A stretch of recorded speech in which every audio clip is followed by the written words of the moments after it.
Victims, aren't we all?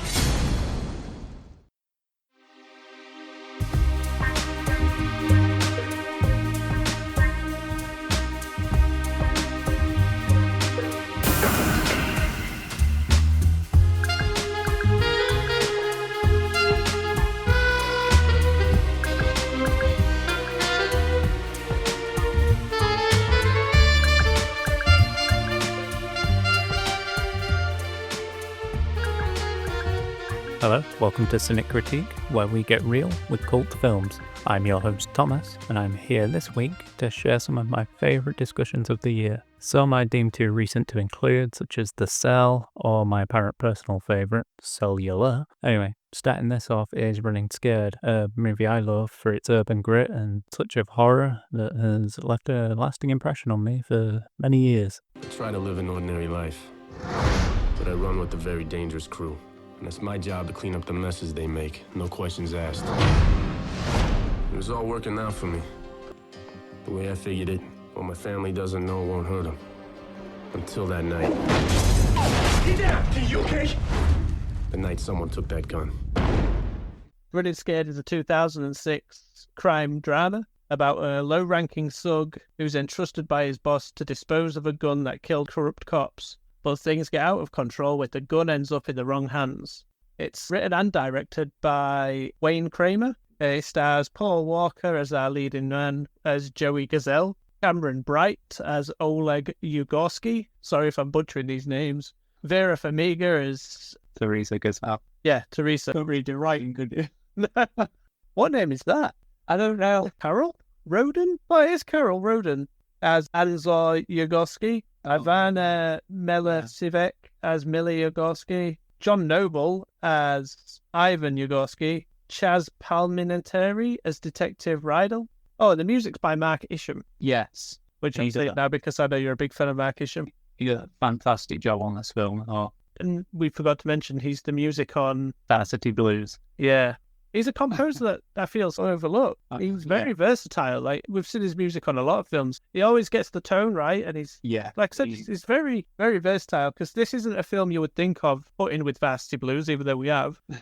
But we're just doing Paul Walker movies. We didn't know they were both Mark Isham. No. And the tone and styles are very different. Yeah. Varsity Blues is very... Drama. Yeah, expected, Real. and it's got a brighter world feel to it. This film's really stylized in that like 2000s way. Yeah, this is neo-noir, horror, dark, gritty action. Got a bit of everything. Yeah, I know you've done the research on this, so I'll ask you to do it. But this film gets a lot of comparisons made to fairy tales. Yeah, Grim Fable and all Do you want to explain that? There's quite a lot in there. I don't think it's spoiling it. And if I just run down a few characters, going to the director, character called Davina, she's a hooker. Yeah. Apparently she's seen as like Blue Fairy from Pinocchio. I'm not too familiar with Pinocchio, but I'm not, and I don't think it's a fairy in the movie. Well, the Disney version anyway. Anyway, that character apparently helps like guide, and the young boy is Oleg, played by Karen Bright, and she helps him out a bit. She plays that sort of similar role apparently. Right. And then the pimp is Pimp Lester. I haven't made any notes about the pimp, and he had a great line at the end as well. Yeah, he did. I don't think I have that line anywhere either. But he was based on the Mad Hatter. Okay. And then there's the characters, there's a needle who the young boy comes across as well. A lot of them seem to be from all the young boy's perspective, because it's obviously as much as his story and Oleg's story in Joey's story, Joey Goodell. Yeah. But he runs across a couple... Would this be the paedophiles? Yes. Des and Adele, who were played by Bruce Alpen and Elizabeth Mitchell, who were apparently told to play it like alien beings in human bodies. Anyway, they represent the witch from like Hansel and Gretel. Right, okay. Because I know Goldilocks and the Three Bears thing there. Yeah, and Joey Gazelle, a character, the director says he sees as like the big bad wolf. Oh, okay. I thought you were going to say the huntsman. No, he has a big bad wolf, but I think it is also the huntsman as well, because he then describes him as more like a sheep in wolf's clothing. Right, okay. So it's like a dual role in a way then. Yeah, which I thought quite interesting, to be fair. Yeah, and there is a good thing with this film towards the end as well that is worth paying attention for, but I won't spoil that for this at all, because it's not really important to any of the plot in the middle, if you know what I mean, but when it's when you get to the end, it's like, oh, that's kind of cool. Yeah, Cameron Bright played Ola when the director had all these your kidnappers sort of thing, and apparently he said, I think they're a bit more than kidnappers. Apparently kind of got quite an understanding of the darker elements of the film. Right, okay. I mean, he seems quite a worldly actor, because I don't know what he's doing now, but I liked him in this when I first watched it years ago, and I liked him as Leech in X-Men 3. Yeah. And he was a pretty decent actor in is it Ultraviolet? Yeah. Yeah, Ultraviolet. They were all 2006 then films. Yeah, he had a good time playing kid being captured or just in peril. Yeah, I'm just a big fan of the style of this film. I'm not saying I'm a style over substance person, but I think here the style really helps build the world in a way. There's some really good slow motion stuff and overcranked tracking shots, especially to do with where you're seeing where the bullet traveled. Yeah. And there's a lot of really weird, odd angles that you wouldn't even think of using that really keeps it off kilter, just so you know that there's something odd happening. He did actually find influence in like comic books. I mean, that's obvious when you look at it's the opening credits or closing credits, maybe both. Yeah. Closing credits, it had like proper artwork of all the like fable sort of stories. It's such a great looking film. I do feel it's maybe dated for modern audiences because it is very that like mid 2000s edginess to it. But I'm a big fan of that because that's around the time I started getting into films. I think it has such a unique sort of style to it because it has these dark horror like. Oh yeah, don't get me wrong. Like there's certain parts. I just mean like huge visual shadow work. aspects. Yeah, huge shadows and things like that. Well, that's part of that noir genre, isn't it? Really, it adds. I'm not sure because for me, it has these really big like horror like shadows, like Nosferatu type things going on at times. Like yeah, true. You get it from Oleg's perspective. It's kind of like a horror film from his point of view. Yeah, that's where it's good, and that's what a lot of the artwork does. I think a lot of the older like adaptations of Brother Grimm, when you see it there in artwork adapted, is normally like a horror take because. Brothers Grimm work isn't how Disney have portrayed a lot of it either. No. I mean, that's just focused on Brothers Grimm, but a lot of fairy tales are a lot darker than what a lot of people now know them as. I keep going back to Des and Adele, the captors. Like, we're going about this film being all dark, but their apartment is like the brightest thing. Like what you would expect at a primary school. Yeah, and it how bright and colourful. You can see everywhere. So, like, because they are captors, it helps you be able to know, like, it's so well done. It's one of my favourite movies for a reason. Yeah, this is one of your all-time favourites, isn't it? Yeah. Like, the camera work in it can be, like, fast-paced and frantic, and there's, like, bits at the beginning where it's, like, first person, you get it through Walker's eyes, and then the guy he's talking to, getting the gun from and everything. It puts you in the seat of... you even get the eyes blink and everything in that scene. Yeah. I think... Which is really odd, and I really love it. I can't say I've seen the blinking of eyes thing done through camera before. Yeah. Off the top, well, I probably will have, but not off the top of my head, I can't think of an example anyway. Yeah, apparently Walker wasn't exactly the first choice. He didn't really have an actor in mind or anything, but it was only when he met Paul Walker, you're like, this guy's got it. He can do this. He's more than just like a stoic sort of guy. He can bring a lot more to the role. So when after meeting him, the director loved him, and we're like, he's the guy. Yeah, after this film, Quentin Tarantino even got in touch with Paul Walker to tell him what a great performance he'd done. Yeah, great performance, a really good film as well. I guess it's got a Pulp Fiction element to it, with how it's kind of broken into different chapters through following different characters at different moments. I mean, I'm not saying that's why Tarantino loved it, but you can see why Tarantino would love it with its style and the story he's telling, because it almost looks like a really not over stylized, but rich in style, and almost like a horror version as well of what Pulp Fiction could be, I guess. Because there's definitely some horror elements in this, and that elevate it. When you get it from Oleg's point of view, like, he sees it's like a dark whisper from like one of the first people he meets, and he's just like in some like long jacket, and you can't really see the guy's face, and it's like some otherworldly creature that he's talking to. It's a really great scene. This film's really stuck with me since I first watched it, and I think there's a lot of good stuff in it. It's pretty meticulous in its detailing, really. That I think only the writer of it could have directed it, if you know what I mean. Yeah. This is what you get when the director is the writer, if you know what I mean. Yeah. Every shot is so purposely thought of, and the actors themselves just elevate it, I think, as well. I think they all put in great performance. It'd been a while since I saw this, and Vera Farmiga as Teresa Gazelle was just like, I would not have remembered it being her at all. Yeah. I'm not saying that's because she's bad in this, but I didn't really know who she was when I watched this. Yeah. And I've seen her do like more mature and like sophisticated people than this. So it's Yeah. really weird seeing her play this, I don't know, like middle class working mum figure. Yeah. And she's just incredible in it. She's really great in this. She was apparently the director's first choice as well. But I mean, there's a scene where she gets to save Oleg, and it's just phenomenal. Some people say it doesn't quite fit the film, but I disagree because this film's almost like a tapestry of different characters going through the same story. So yeah. this is her time to fit in, I guess. Yeah. It's like, even though the events are linear, the story itself isn't in how it breaks away. Yeah. But like you said, Oleg's kind of the main character in this, really, isn't it? Yeah. That's why I can see it either way. Running scared is Yeah. I mean, that's what the title suggests. yeah. But you can also see it through Joey Gazel's world. Well, yeah, because she's the one that's lost the gun, isn't he? That's How it triggered the got- events. Yeah. So his name's kind of going through the ringer, isn't it? With the with the crimes and criminals and so on. It's pretty well established that Joey Gazelle, Paul Walker's character, is quite resourceful early on, though, isn't it? Because after that first shooting, the police are there and they can't find the bullet. So he chews some gum to pick up the bullet after finding it on the wall. He gets into the floor, doesn't he? And uses some gum to pick it up with his shoe. Yeah. And walks away with it. And I love that. That is some real gumption. I love that. The scene in this movie, Johnny Mesner, he plays Tommy, and he actually hits Paul Walker with the prop gun. Right. He apparently just kept hitting him with the prop gun and just got him proper riled up, and they left it like that because they just felt like it made the scene more believable. Yeah. I don't know how much that sort of stuff went on this film, but I think I don't think there's anything amiss in this film for me. I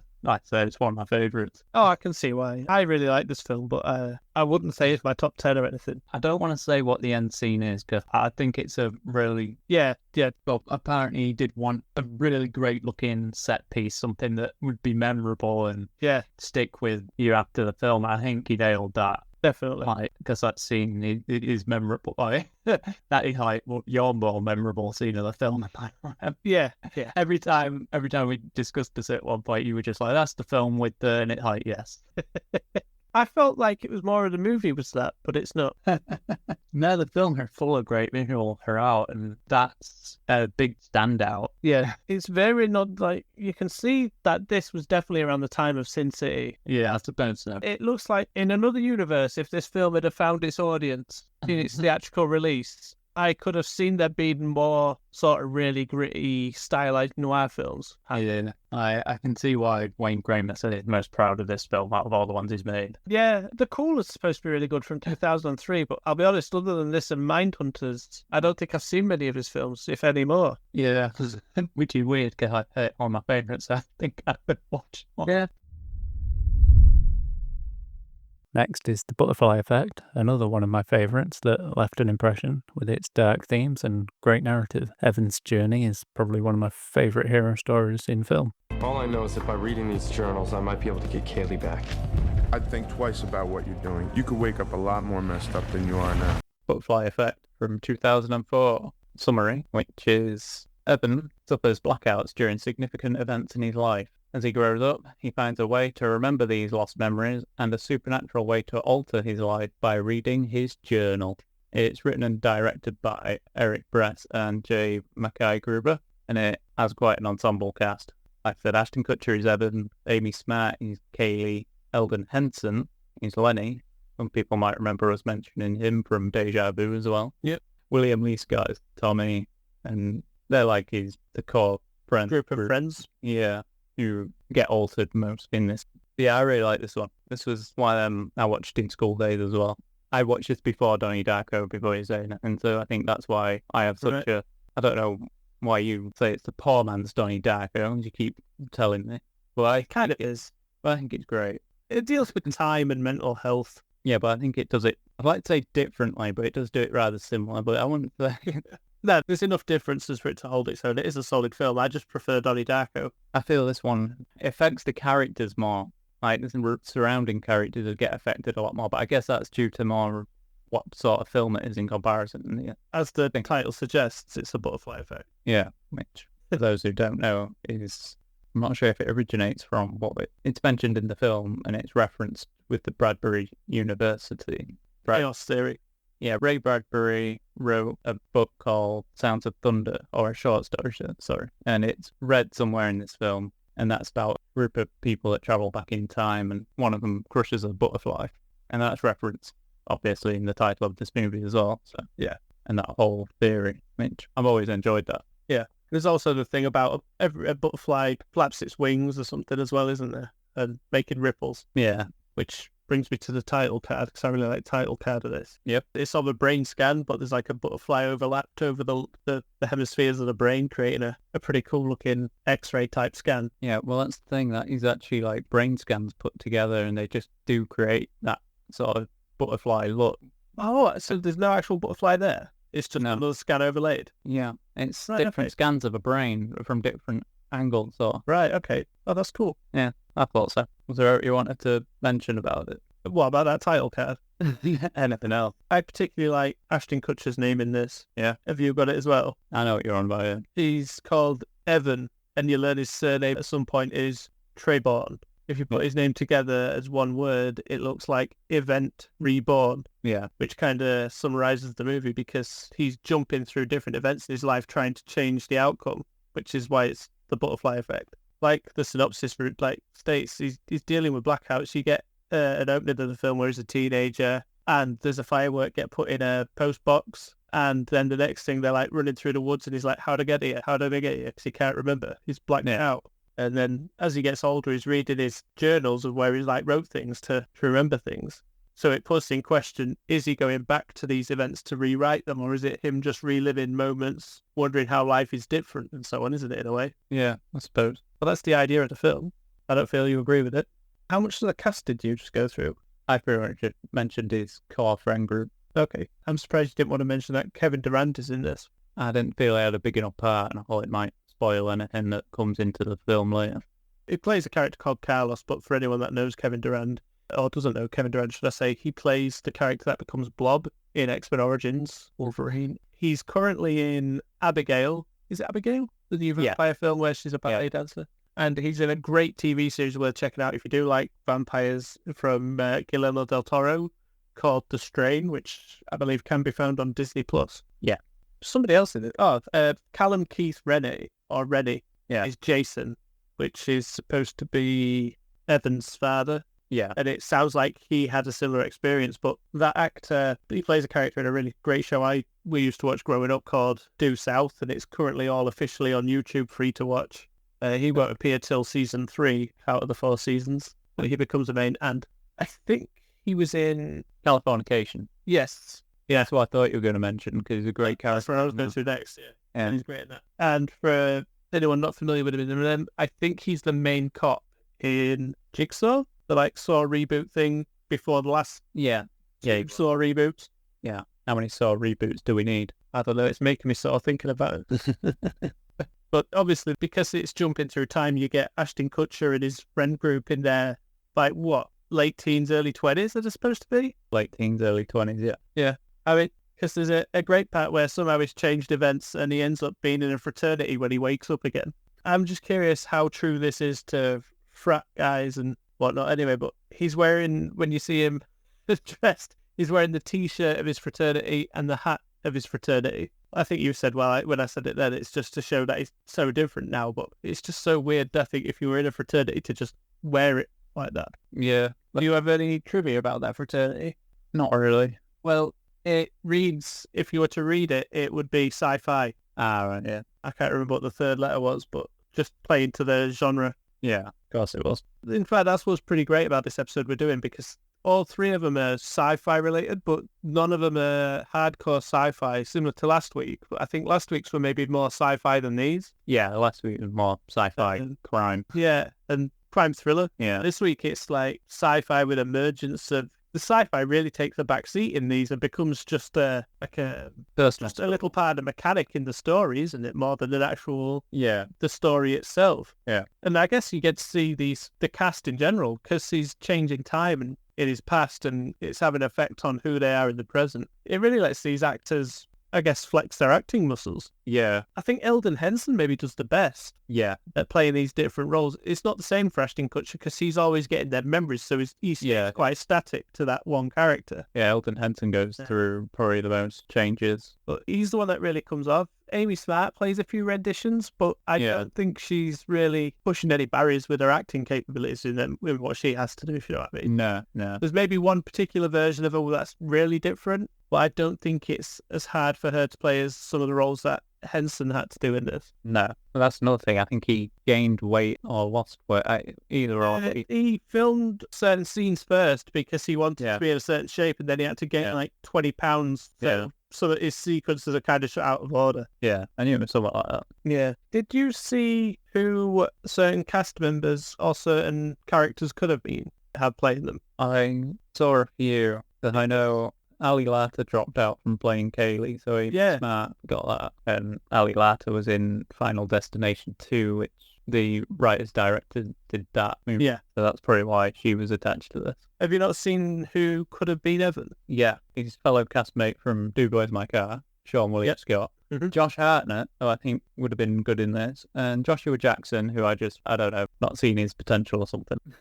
He's the one that stuck out to me as well. I was like, Sean William Scott, I think, could have done this. Yeah. He's displayed some good range and stuff. We've seen him in. In fact, that could be one of our next upcoming episodes, I think. Yeah. Like a little Sean William Scott. Or he gets to do something Spotlight, different in comedy. Yeah. Yeah. Because I think a lot of people know Josh Hartnett's a great actor, right? I just don't think he's as well known as maybe Ashton Kutcher or Jake Gyllenhaal. I mean, Jake Gyllenhaal I don't think it's really become a big name until like the last 10 years or so. Yeah. Around the time of Source Code from last week's episode, I think. That's where everyone seemed to really notice him, and especially in Prisoners, wasn't it? Yeah. Oh, did you do the budget on this one? No. You like doing that, so I thought I'll let you do it. This is really surprising, I think, in comparison with the other two films we're discussing, because, like I said, Donnie Darko had either $4.5 million or $6 million budget and grossed, I guess, not even $7.1 million. Yeah. But this had a budget of $13 million. Yeah. And made $96,822,421. Yep. You know, that's pretty good. Yeah. The thing I do enjoy about this is every time he changes something, it's waiting to see what the outcome is. Yeah. Because they really do well with that. But Donnie Darko, like I said, had that like slight comedic twist. I don't think this does. No, this is quite a depressing film, I think, in a way. I think that's probably one of the reasons I liked it. I think it was one of them where it kind of did drama quite well and really tried to put you in the lives of these people every time he changed something. You'd really try and show you everything that was different. Yeah. I always thought that was quite interesting. You know how many alternate endings this film has, apparently? That's 4 alternate endings. Yeah. I only know what one of the others are to what we got. I saw what they are. I'm not going to say what they are here, but I know one of them they did for the studio just because they know what studios are like, and they said if the studio wanted that, they will disown the movie. Oh, yeah. The one that is the theatrical release is not the intended ending. No, there is like an extended cut of this as well, which you get other scenes that help play to that ending eventually. And I think I really want to watch it. It's surprising I haven't watched that yet. I think I might have. You keep telling me that and it makes me sad because then you just tell me it's not as good as Donnie Darko. No, it could also be the reason that it's never as good as I remember from first watching it. Right. That would make more sense. So I think I first saw this on Channel 4 or Film 4 and they'd advertised that it was a certain cut because I remember seeing the initial alternate ending in my first viewing. I've never seen that. So, and I'm sure I watched it with you for your first time as well. So I don't know when you'll have seen that. I don't know. One thing that I do think isn't particularly great about this in a way is there's something about the editing and the look that's very early to mid-2000s, unlike Donnie Darko, that I feel still is aged well. I think it's because Donnie Darko's set in the 80s. Possibly. So they try and do a bit more. Oh, we never mentioned that, did we? To make it feel like the 80s. Yeah. Donnie Darko has a lot more longer shots. It's cut in between shots. I'd say that they're shorter. I think it's to imply that frantic memory. Possibly, yeah. But it did something I really didn't like. Oh. Just once. I was hoping it weren't going to do it again, and it didn't. It's when Lenny grabs him in one moment and pushes Evan towards a wall. Yeah. You get a horrible like sound effect in the score that's often found in horror films, and it's just very like it's still in horror films now, but it came about around this sort of time. And the fact that this film isn't an outright horror, it's just kind of got some horror elements in the drama. Yeah. it can kind of get away with it, but I don't feel it holds up because they only do it there. Yeah. And it's not really required at all. It's like trying to get a jump scare out of you, I feel, and it's not really worth it or effective. No. I think it's one of the things that probably work better in cinema and for shock value. Yeah, maybe. That's And what this movie, this movie did try and do some like shock value stuff. Oh, definitely, yeah. Yeah. But just to show you how different things are, like there's one particular thing and that is just brilliant. And Yeah. that's one of my favourite ones. I'm not Done going really well as well. They didn't do it like they normally would for those scenes either, it sounds like. No. But like you, I won't spoil it for them that haven't seen it. Cause like I said, I'm hoping this is for people to find films to watch more than to... I remember first time watching this, I was like, holy crap, that's brilliant. Yeah. It's not as shocking once you know, I don't feel, but I think that shows that the initial shock it wanted to do on a first watch holds because you've remembered, which is pretty great. It's the character drama that really hits in this one, though. Or it does for me anyway. I really like it. Yeah, it's interesting. Their interactions and everything, how they change throughout. I think it's really well done. And how he doesn't always recognise them when he wakes up.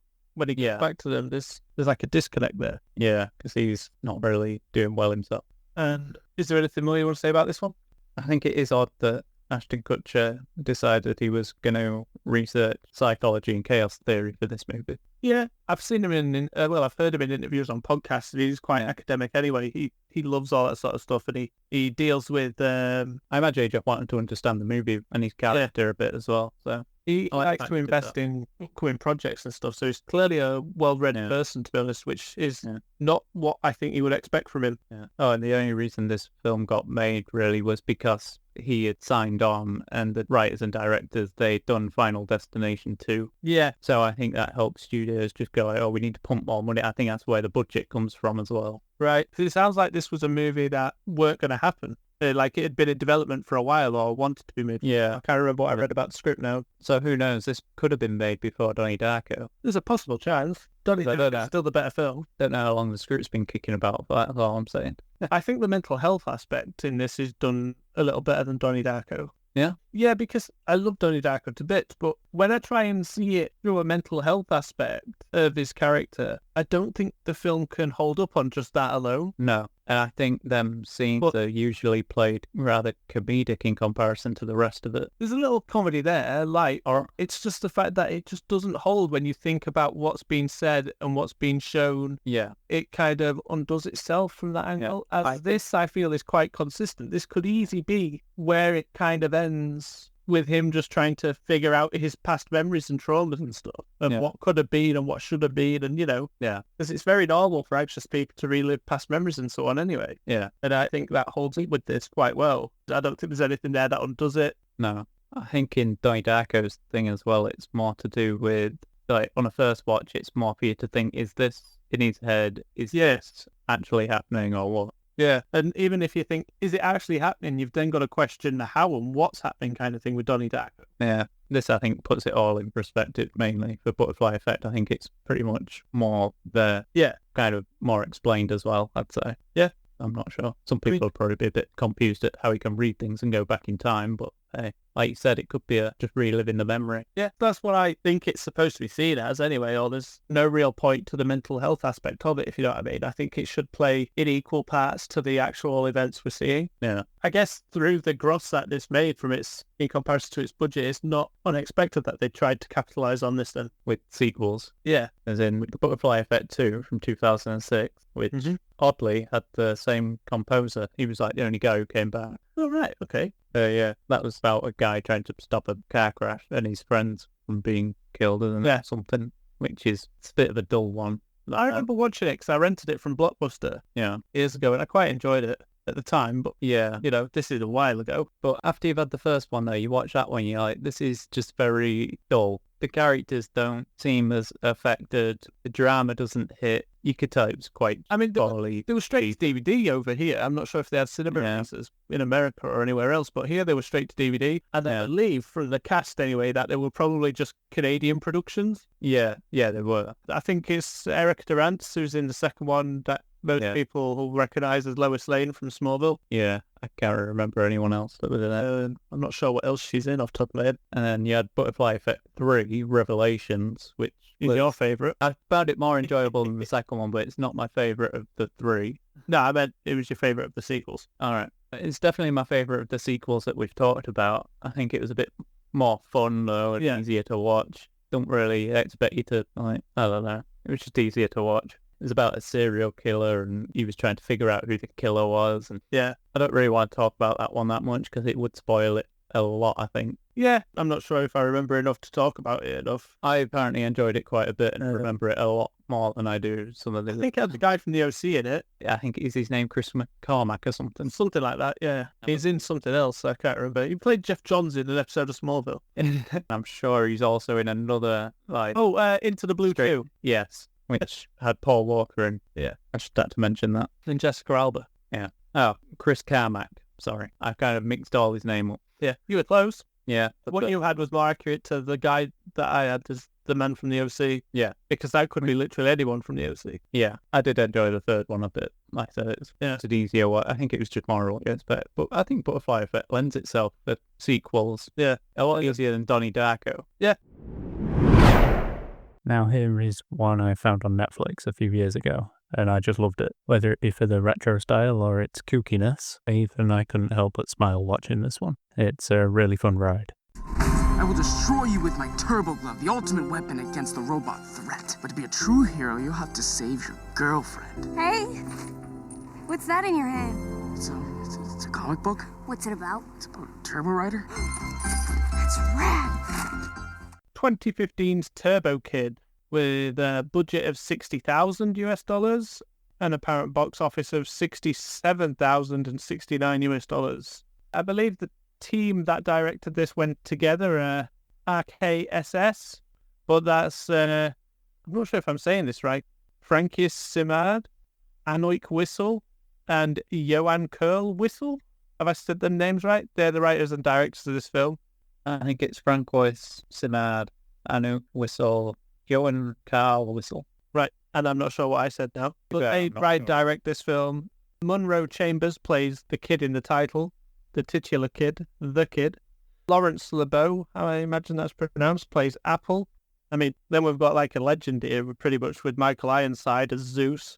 Edwin Wright plays Skeletron. Aaron Jeffrey plays Frederick, in brackets, the arm wrestler, for added detail. That's not there on IMDb. And Romano Azuri plays Bagu. And synopsis for this from IMDb is, in a post-apocalyptic wasteland in 1997, yep, that's right, a comic book fan adopts the persona of his favourite hero to save his enthusiastic friend and fight a tyrannical overlord. So that's that.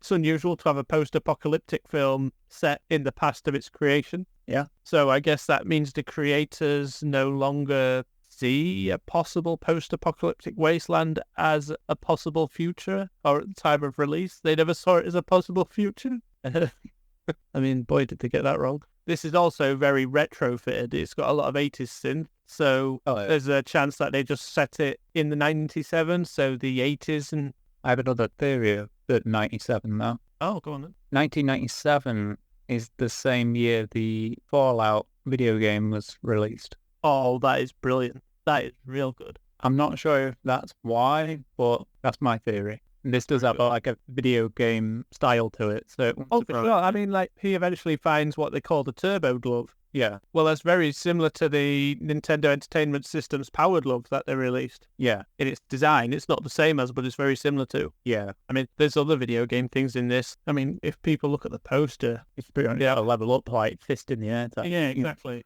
Yeah, which they did recently in Boy Kills World. Yeah. He did a level up fist in the air thing there as well. Yeah. Because that's very video game inspired. Yeah, so that's kind of similar to this. Yeah. This has some brilliant, like, 80s references in it, though. There's some Soylent Green references. His cereal has a French name. I can't remember what that is now. I never wrote it down. But translated, it means Soylent Green. Yeah. Soylent Green is a satire film from, that might be the 70s, actually, not 80s, but it's a sci-fi film. Yeah. There's also a Karate Kid reference. Did you get it? I haven't noted what the thing is. I do know what you're referring to. It's, I haven't either, but it's basically what Cobra Kai's, like, motto is, almost. Yeah. The Karate Kid film. Strike fast, strike hard. I can't remember now either. Yeah. But basically, the character Apple references that. Yeah. Oh, I'm just going to say it now. Strike first, strike hard, show no mercy. So close. Yeah, I know. There's also a character at one point riding a motorcycle, and I think his design is maybe to reference Big Trouble in Little China. You mean a push bike? What did I say? Motorcycle? Oh, I definitely meant a push bike, because nearly everyone rides the BMX in the Sydney riding. This film's production is co-produced by Canada and New Zealand. It's a bit odd. I don't know why it's the two. And it was filmed in Quebec, Canada, which brings me to another point that ended up becoming part of the film's plot. You're referring to the acid rain? Yep. It was raining while they were filming, so they had puddles on the ground and they just tinted those green. Yeah.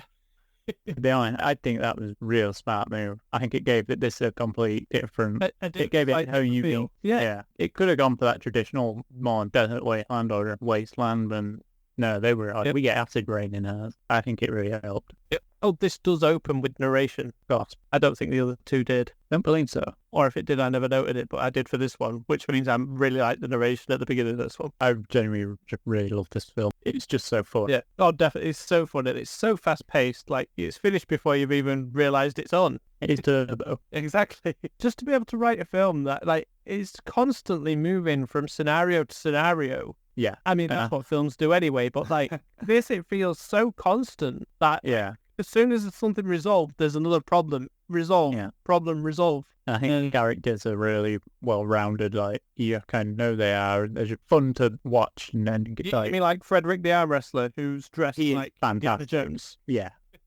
He is amazing. Yeah, he's great. Also, the guy that plays Skeletron, Edwin Wright, he has a role in The Meg, and he's in King Kong, the Peter Jackson King Kong. Yeah? Yeah. I don't know who he is in either of those. In King Kong, he's just credited as, like, a stage actor or something, so I think he's, like, part of the production thing. But The Meg, I think he had a bigger role, but I don't know who he was in it, because I don't remember The Meg. All right. I'm really hoping you just get a still Skeletron.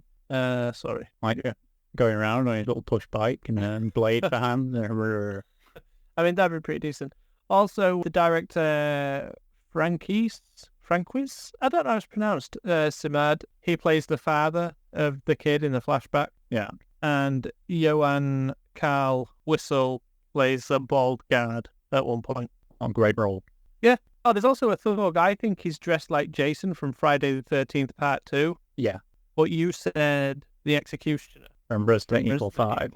Yeah. Because that's what I think of first when I see a sack on with a sack with an eye hole. And I'm sure he had a big weapon, so it just made me think of Resident Evil 5. I mean, was it just and a big machete thing? It was like because hammer. Turbo Kid ends up with a machete at one point. Yeah. And I thought it was his machete. I'm not sure. Speaking of a hammer, I mean, this is one of my favourite improvised weapons I've ever seen in some sort of action film. I say improvised, it's really not improvised, but makeshift. Nunchucks made of hammers. Incredible. I mean, whoever thought of that was just pure genius in weaponry. Prop department, we take our hats off to you. Yep, definitely. That was great. This opens with a John Farnham song, Thunder in Your Heart, which is from a 1986 film called Rad, about a BMXing kid. I wonder how that's related. Yeah. John Farnham, also famous for a song called You're the Voice. Great song. Yeah, fantastic. It's a good song. It's a really good song. We'll play out to it.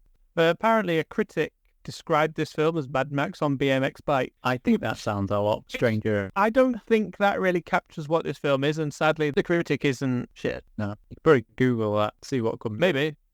Oh, Apple makeshifts a weapon by taping a gnome to a baseball bat and shouts, "This is my gnome stick," which somebody on IMDb thinks is a reference to Army of Darkness when Ash yells, "This is my boomstick." Yeah. It could be, but I feel without Apple's character who's just very enthusiastic and literal, I think it could also just be her character. Yeah. There is a Legend of Zelda reference in this film as well. Yeah. I don't know if I'd spoil anything if I revealed what it is and where. Maybe. I don't know. But there's a really good part there where the kid finds like a... What is it he falls into? It's almost like a spaceship-y thing, isn't it? He falls through like a weird entrance hatch. Yeah. It like just opens up and he drops it, it closes on him. Yeah. But in there he finds a character... Well, first it's one of them like plasma ball lamps, you know, with the electric in a plastic field, and you touch it and it comes to you. It's one of them and he touches it and then the ship powers up. So I don't know if it's supposed to be a lamp or the actual system on the ship with how this film is. I'm assuming it is supposed to be the latter and just looks like the lamp that we all know. Yeah.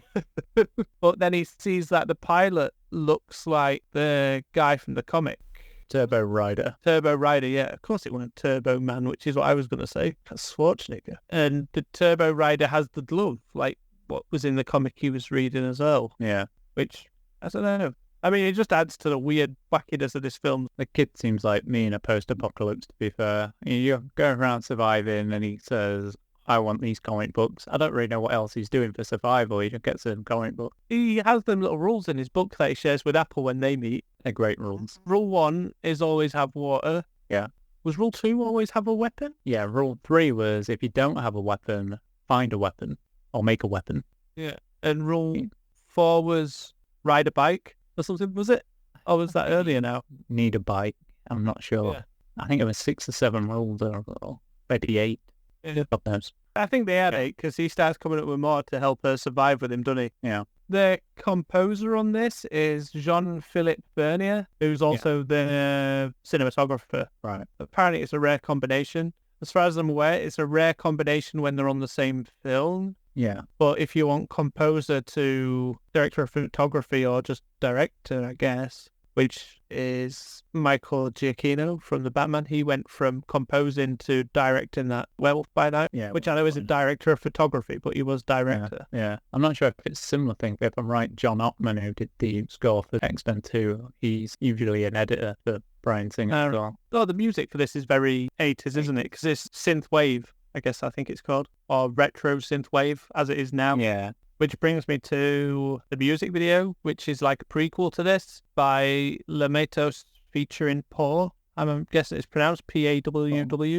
Oh, would you say Paw? Oh, is it Pause? Okay. Yeah. And that's called No Tomorrow, A Turbo Kid Tale? Yeah. It's about 9 minutes if you find the full short film. It is on YouTube.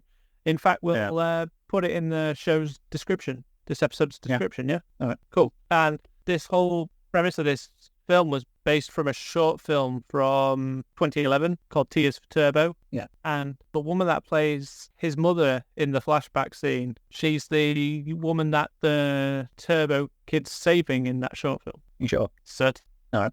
95%. Did you look it up? Nope.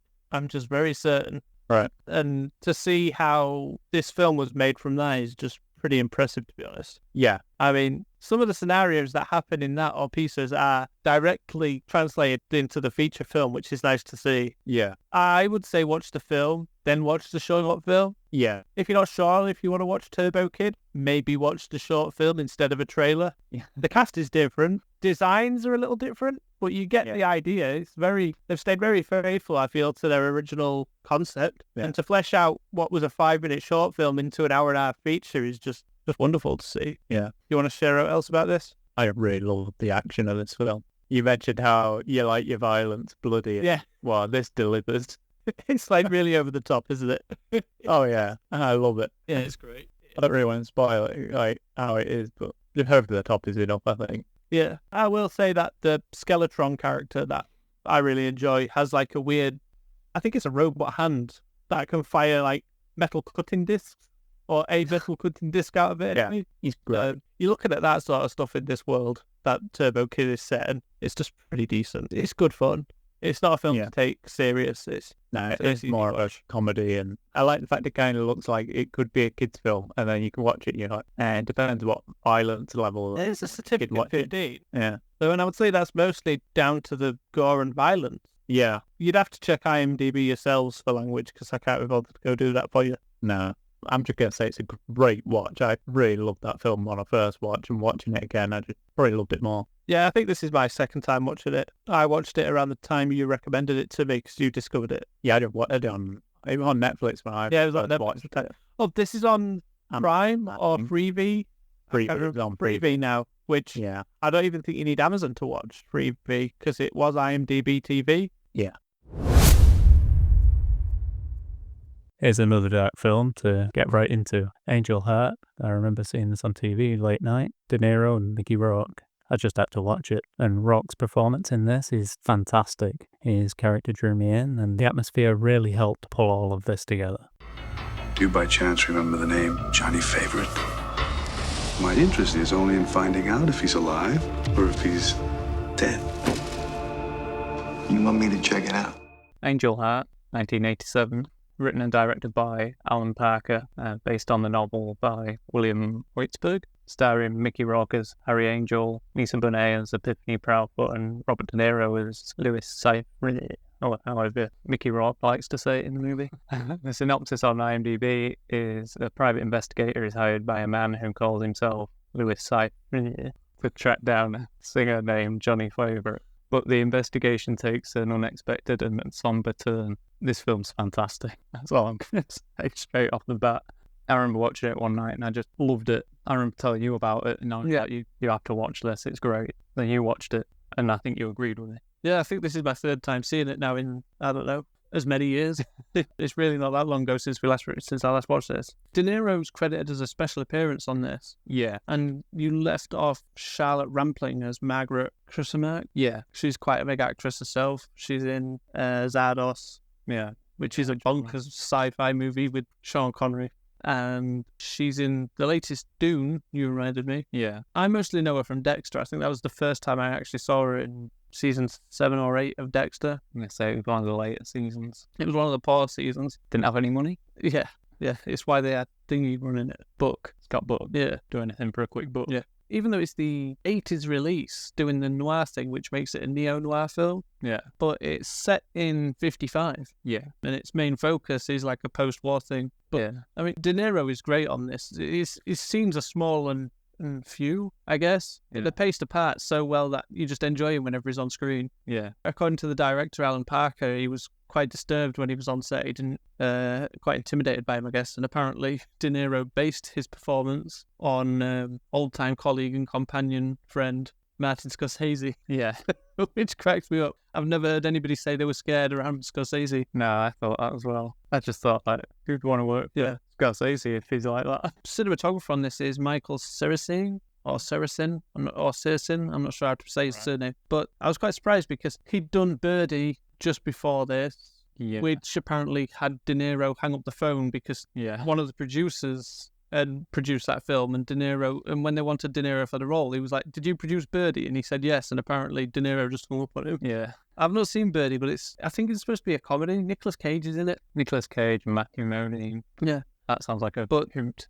But as for the cinematographer, Michael Saracen, he's still going pretty strong as a cinematographer. He's worked with Matt Reeves on the Planet of the Apes movies. Oh, nice. He did Dawn of the Planet of the Apes and War of the Planet of the Apes. Right. He did, I think it was a Netflix exclusive over in the UK anyway, Gunpowder Milkshake, which was a pretty decent action film. Yeah, I remember it being pretty good. Like, good sense of fun about it, you know. But he also did Fame and Rambo 3 back in the day. Right. And then, I don't know why I wrote this one, Step Up. I do have a soft spot for Step Up, to be honest. It introduced me to Channing Tatum. I think he's a pretty decent star. Formally introduced, or? Yeah, formally introduced. Or at the premiere. Michael Saracen was like, Brian, I'd like you to meet my friend and colleague here, Channing Tatum. And we shook hands, and best friends ever since. Interesting. No, that's all bull. That never happened. Oh, I learn something about you every day. No, you've just learned my friendship with Channing Tatum is not real. Yeah. Anyway, I know you have a lot to say about this one, so I'll let you talk. All right, I do. It sounded like you did. I'll mention the music on this because it's Trevor Jones. He does one of my favourite scores of all time. Daredevil. No, that's Graham Rebel. I know it. But Trevor Jones does one of my other favourite scores of all time, and it's not for a film, it's for a video game. And that game is... Kane and Lynch. No. Oh. It's Marvel Nemesis, Rise of the Imperfect. Okay, wow, okay. Which is just one of my all-time favourite scores to listen to. I love that score. But he did League of Extraordinary Gentlemen and From Hell. I mentioned them because they're both Alan Moore adaptations. I kind of found it funny. And he did Dark City, which is a great... Oh, that's... Director of The Crow. Yeah. Alex Proyas. Yeah. But yeah, Dark City is a great sci-fi. And he did the score for Mississippi Burning, which is the same director as this. Oh, Mississippi Burning's great. Yeah. Oh, that was pretty cool. Because that's also like a... Detective? Yeah. It's 2 FBI guys. Based on a true story, isn't it? About the investigation of KKK? Yeah. As soon as I saw it in the director's thing, I was just like, yeah, that's obvious it was him now. But yeah, so I had to mention that. But no, this is a really wonderful film. Yeah. And I think it's better on a rewatch because there's certain things you're looking for, like clues and stuff. Yeah. There's some real good stuff laid down here that might not stand out to everyone first time. Yeah. Here's a more interesting, complex story of the 3 for me. like you said, once you've watched it once, you can watch it again, and you're noticing all these different things, and you're just like, oh, wish I'd been looking at that more closely the third time round, even the second time round, and for me, the fourth time round, apparently. Yeah, even when you know the story beats and everything, it's there's still things to look for, and that's always interesting in a film. Mickey Rourke is fantastic in this. I'm going to say this is the reason why I thought Mickey Rourke was pretty good, and then I watched this and I thought Mickey Rourke's a great actor. Yeah. Like, somehow he just brings a real human element to this. Sadly, though, this apparently started some beef between him and Robert De Niro. Yeah. Yeah. Because Robert De Niro didn't want to talk to him when not filming because he thought it would ruin his scenes. Yeah. But apparently Mickey Rourke took it quite personal. Yeah. And they've never really got on since. No. And apparently Mickey Rourke believes De Niro stopped him having a role in The Irishman. Yeah. In which he said something like, I'm going to stop looking up to him now and just look through him. Yeah, which is quite sad because I've never heard really anybody say anything bad about De Niro. No. So I don't know if it's a clash of egos or Mickey Rourke has just really took this situation to heart. Yeah. I think it's more that. I think working with someone who you think's great, believe him to be a great actor, and then he just refuses to talk to you on the set, and you just think, oh, that's a bit sad, really. Yeah. Because I imagine Mickey Rourke's kind of a friendly guy, really. I get the idea he could be. You just don't want to mess with his bird. His bird. Yeah. That was an Iron Man 2 bit. Yeah, I got it. I got it, don't worry. I knew you love Iron Man 2. It's not the worst Marvel film, I know that much. I would have said it, but I couldn't find a budget for God Told Me To or Gross. Yes, as the budget for this was 18 million, which I like this film a lot, but 18 million seems a little steep. I don't know, I'd have to look at budgets around this time to really know. But it only grossed 17.2 million, so it didn't even make its budget back, which I find ridiculous for a film starring Robert De Niro in 1987. It maybe got bad-mouthed when people realised it was a special appearance by, and he didn't have much of a part. It's a pretty integral part. It's a big part, yeah, but I imagine some people at the time thought, I'm going to go watch this new De Niro movie, look at him on the poster. Is he in the poster? Yeah, he's in the poster. Right. That's great. It's him and Mickey Rourke. Yeah. Budding about. Yeah. Not like the on set. This is a pretty interesting movie, and I really want to read the book. I was hoping to find a copy, but I haven't found one yet at a decent price anyway. I was hoping it was going to be read on Audible. By Mickey Rourke. Yeah, by Mickey Rourke.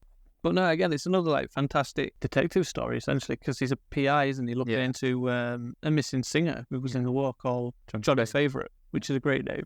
It sounds like a real singer, I think. You can imagine a singer from around that time called Johnny Favourite. I do like the fact they do feature at least one song by him in the film. Yeah, that Johnny Favourite's supposed to have sang. Yeah. Yeah. Are we moving on to the next one? Oh, or is there more you want to say about this? There were a couple of things probably that probably didn't mention, but the credits are worth watching on this right to the end. Yeah. You said not say why, so we'll just leave it. The thing is, I think for some people it'd be like, well, it weren't really anything, but it adds a certain level to the film, I think. Oh, definitely. And how it ends, it just helps with a certain conclusion, maybe, for some that understand. Yeah, I was going to say, it kind of what it does actually finishes the story. Yeah. There are some things in this, apparently, that are referenced to the book. I know that. Early on in the film, you see on his desk a group of skeleton keys on a chain. Yeah. And in the book, that's something that he uses more to, open doors to places with. Yeah. And the skeleton key's supposed to look like, they say it's done like the hand of God. Yeah. Which I thought was pretty cool. And I can't remember Harry Angel's date of birth in the book, but it's the same as the author's. Yeah. And then on the film, it's February 14th, which is the same as the director. Alan Parker, the director, which I thought was an odd change and quite an interesting one.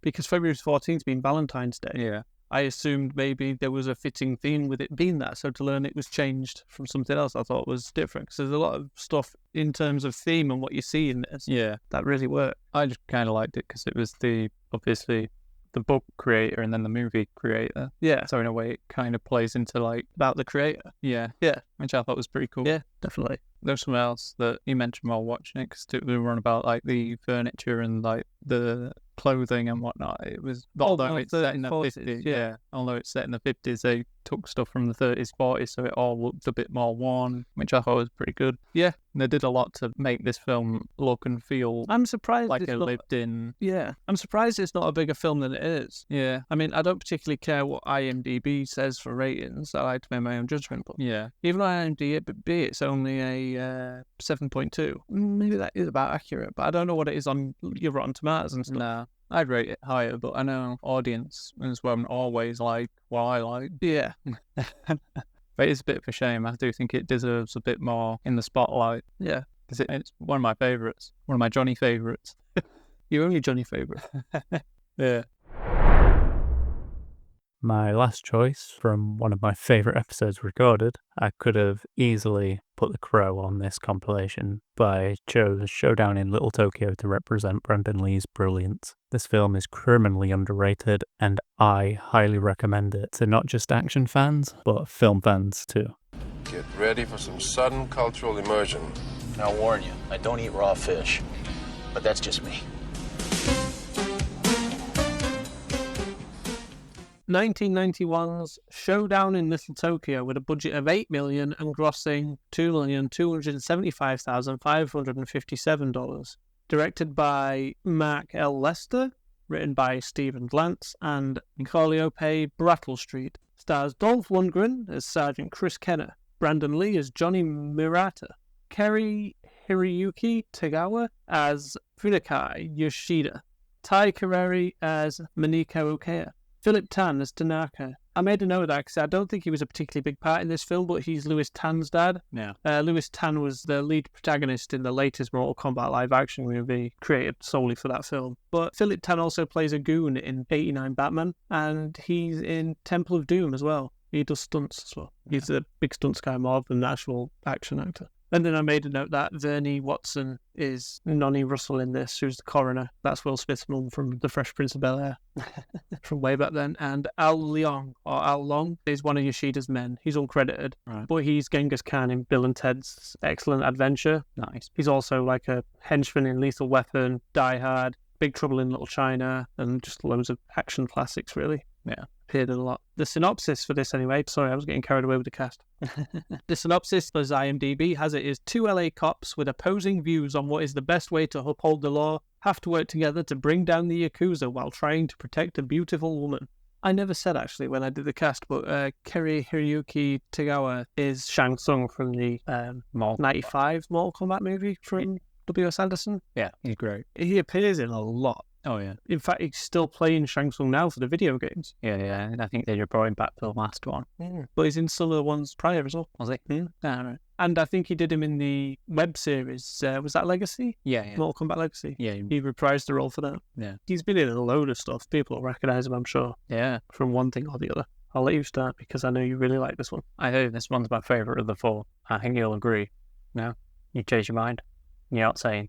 No, I'm not saying that. I mean, this is a great one, though. I loved it. It's possibly the better made one of the four. Although I really liked Legacy of Rage. Legacy of Rage, I really like that one, yeah. I think this one's one of them where it's really my sort of film. Not that the others aren't, but this is one of them buddy cop. Yeah, I think Lee's character of Johnny and Lundgren's Sergeant Kenner are introduced really well. Yeah. Because we start with Lundgren, and he's in that little cafe, and then the Yakuza start kicking off, and he seems to settle him down. He's just kind of got the edge of it, and then Brandon Lee's walking past and sees a guy holding a gun. Yeah. So he goes in there to sort of not realising Lundgren's a police officer as well. Yeah. And I thought that made it a pretty cool little introduction between them because they have a little bit of a face-off. And... Yeah. That's why we're supposed to be meeting his new partner. Yeah. Would you think it would be at the station at the start of your shift? I know. But for some reason, I'm guessing Lundgren, the character Kenner just likes to beat him in cut. That's the only note I actually have on this. Yeah? Yeah. In the whole film. Yeah. I mean, it's my favourite part of the film. I know it's at the very early on, but there's just something about that I really enjoy. It's definitely a great character introduction. All the scenes between them are great because it feels like there's no chemistry between them. Yeah. Yet they're playing that classic, as the synopsis says, opposing views. Like a Riggs and Murtaugh or any other buddy cop thing. But there's something very much about this where it feels like if somebody told me they didn't get on in real life, I'd maybe believe it. Yeah. But in the film, they're obviously getting on to a point. But I don't feel a sense of chemistry. You know, some actors do it together, like Brad Pitt and George Clooney in Ocean's 11. There's clearly a connect there between them. Yeah. In this, you don't particularly feel it. No. And it just adds to that humour that because Brandon Lee's playing a really funny guy in this, I think. yeah. And he's so straight-faced a lot of the time. Yeah. And he has like a little smile to himself when Lundgren's character doesn't react. Yeah, It's a great pairing. I love it. I genuinely think they're two of the best buddy cops. So I don't understand how we never got sequels to this. Well, I really don't. understand, but it's a sad reason. But Yeah, but I mean, what Why? would have been, this could have done a lot better than it did. I don't really know. yeah, this feels like a film that got lost. Warner Brother just lost faith in it after test screenings and they cut scenes out. I read somewhere there are scenes in the trailer, apparently, that aren't in the film. Originally 90 minutes and they've cut 11 minutes out of it. Because this is our second or third time watching this. Oh, yeah. In just the last 2 years of learning about it. And our first time watching it, we felt that there was maybe a scene or two where Brandon Lee's missing. Yeah. Because there's a part where he goes to do something. Yeah. And then we're just left with Dolph Lundgren for seems like quite a while. Yeah. They're in her write-up of what is missing. Okay. Have you got that? Or Yeah. okay. One in her different introduction to the movie and Kenna's character, because he's at the beginning of this movie, he's sitting like the underground fighting. Oh yeah, it opens with like a little fight Yeah, club. you He's can in, break yeah. that up, don't you? But that originally was supposed to include his former partner before the Lee's Murata comes in, and that character, I'm guessing, I don't know, leaves because Lee gets wished good luck when he enters the police station by like all of Lundgren's previous partners. Yeah. Which is just great. But there's supposed to be more dramatic scenes between Lundgren and Lee's characters. Okay. And I think that's because the film was originally supposed to be more serious. Oh. And Warner Brother decided to cut that out and make it a funnier, tighter film. Okay. And then a scene which is supposed to be after the opening with Lundgren being disciplined by his superiors for all the mayhem he caused in that opening action scene. Right. So there's quite a bit cut out, and I don't really feel the film suffers completely from it. No, it's still a really enjoyable watch, and I think like the previous two, I think this is only like 90 minutes as I well. think 80 minutes. Wow. I think the shortest of the lot, and I think it's the most enjoyable. There's a real good charm to this, though. There's a scene where they're in like is it a sauna or a spa, and they're fighting all the Yakuza while they're wearing their little diaper things. Yeah. I don't even know if they'd wear them diaper things there, because that's like a sumo tradition thing. I really I don't know. really don't know. But it's such a fun scene. I mean, there's maybe some what people would say problematic things with it now, Yeah. because Dolph Lundgren like dresses in traditional Japanese attire at some point. His backstory. I was going to say, he's supposed to be raised there. Japan. Because they're opposites in the way that Brandon Lee's character has Asian roots and was raised in LA somewhere. I forgot where. You get that good line from him where it's like, I want to be a cop in Malibu, but I'm in Chinatown. Yeah. I guess it's like anti-racist. Yeah. It says. And Lundgren says, "All right, you wouldn't be able to be stationed there anyway because you're LAPD." Yeah. Something like that. There's also a thing where he's like, oh, we'll go, where is it they go? And he's like, well, I don't like raw wet fish. I don't like sushi. Yeah.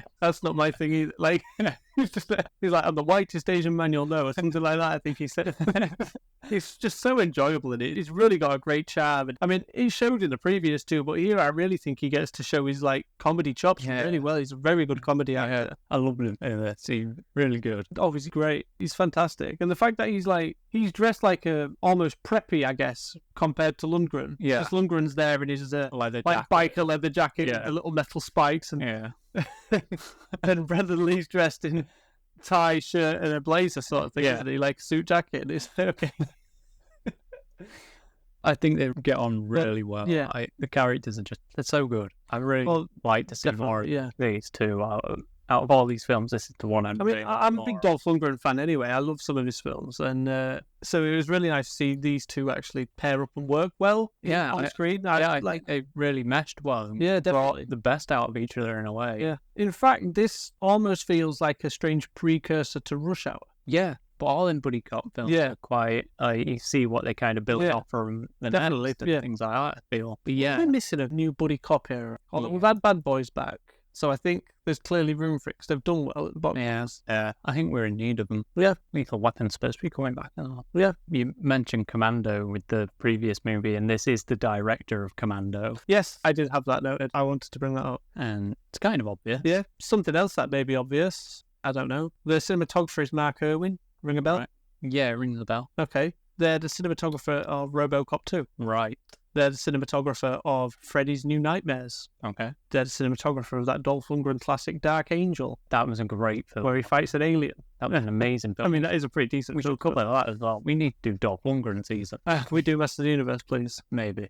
Why do you hate that film? I don't hate it. I just know there's probably... But anyway, Mark Irwin, for us anyway, more famously, he's already been on this podcast. I have to go through about 30 episodes.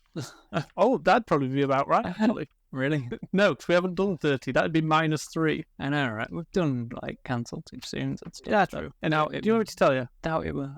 Oh, please tell me it's like Warriors or Streets of Fire. More recent than those, I'm afraid. Oh, Wrong genre as well. wrong genre. Mm. Alright, more recent. Yep. What year am I looking for? Mid-90s, early 90s. We've already covered it. Yeah. Oh my god, was it, no way, was it Dumb and Dumber? Yep. Really? Yep. Wow. He does Dumb and Dumber and a few other Farrelly films, like, is it Something About Mary? Yeah, I think so. Yeah, he does a few other Farrelly Brother films anyway. Alright. Yeah. Okay. Yeah, he does a few Farrelly Brother films. Alright. Old School, that Will Ferrell one. Yeah. From late 90s, I think that is early 2000s. I know we've seen it. Yeah. I don't know if you remember it. I think Jane Wilson's in it. Yeah, it was pretty good. If I'm right. Yeah. Music's great on there. It is. I don't have the guy for that. It was David Michael Frank. Unfortunately, I didn't recognise any other films he'd worked on, or if I did, I don't really remember what the music was like. Yeah. And for me, I just really have to mention if I like the music on them other films, but I really wanted to praise his work on this because it was really good. It's a great film. I think anybody that likes Commando will probably like this, especially if you like Commando and Lethal Weapon or something like that, you know. Laser Mission. It's Brandon Lee. Yeah. I mean, to be fair, if you've seen Brandon Lee, because I think The Crow is a very different role to Brandon Lee from these four here. Yeah. These four here that I feel there's an overlap. Yeah. Because The Crow is different. Yeah. The Crow is very dramatized and heavy in the drama compared to these for his character, I think. Yeah. He does it all well. And it's a real shame. Definitely. Oh, another thing with this film, I said Warner Brother had no faith in it, and I should mention this as well when I was on about them cutting it down by 11 minutes. But he said it grossed 2 million. Yeah. Of the 8 million. Just over 2.25 million. Yeah. And I'm guessing that's also because they released it straight to home video in most other countries. And in America, they only released it in 140 cinemas. Oh, wow, that's not a lot. That's 3 cinemas a state, if that, isn't it? So 50 states? Yeah, about that on average. And I don't think that have done it any good. No, and I'm guessing it won't advertise very well either. It's one of them, though, I imagine would have had the midnight screenings. Midnight screenings used to be popular. Yeah. You used to be able to go to the cinema in a city at midnight and watch normally low budget, strange, all sorts. They were mostly horror, but this is one of them that I would say would fit that bill of a midnight screener that they used to do. You used to be able to go to cinemas at midnight and watch like 2 or 3 films in a row. Yeah. God, they should bring that back. You never. They really should. I'd love to live in a cinema. I really would. I don't know if the staff would appreciate me just walking around in a dressing gown on the night and stuff, though. But I assume they'd bring my breakfast and stuff, though, right? Like, no. Well, yeah, housekeepers. If I was living there, they kind of would be, though, wouldn't they? Just to keep it clean. I suppose. They probably want you to keep it clean, to be fair. I'm a pretty clean guy. Burn your keep. And one thing I have to mention. Yes. Okay. It's the guy they bring in. Oh, God, yeah. And he breaks his own neck. Yeah, he breaks his own neck. And then in the following scene, it's with Tagawa. I'm not saying his name wrong. Tagawa. With Yoshida. Anyway, the big bad. Yeah. And he's in that scene, like, straight after that. So immediately after? Yeah, it's pretty much straight after. That actor's back. As a different guy. I'm assuming a different thug, or I hope it's a different thug, or maybe it was just before that scene, yeah. And then he's back for the scene you mentioned earlier, well, where they're in the sauna. Oh, right, yeah. He's in there as well. So this guy breaks his own neck, and then he, like, resurrected, or it's his twin brother or something, maybe. Who knows? I love it. That scene in the interrogation room is pretty great as well. Yeah. Yeah. I don't know if somebody could break their own neck, though. I don't think it's possible. Especially in that way, but I guess you'd have to watch it to find out how. I do love that. It's fantastic. The whole film, I love it. Yeah. And thank you, Matt, from sitting through the credits for this one. I couldn't forget to include this. So Thomas is the 2024 Cine Critique Movie Trivia Quiz champion. Nice. The inaugural champion, maybe the final champion, we'll see. I could have easily listed films such as The Warriors, Batman Forever, The Terminator, Aliens, Dumb and Dumber, Pandorum, Baby Cellular, London, The Crow. We've covered a lot, but I had to choose these as my standouts, and these are some lesser knowns or just personal recommendations from me. Anyway, that's the end of the show. Thank you for joining me this week, and if you haven't already, click like and subscribe. A glowing review would also be appreciated. This has been Cynic_Critique on X and Instagram. Links to those and more can be found in the show's description. And remember to join Brian next week as he'll be sharing his top 5 films. Thank you, and goodbye.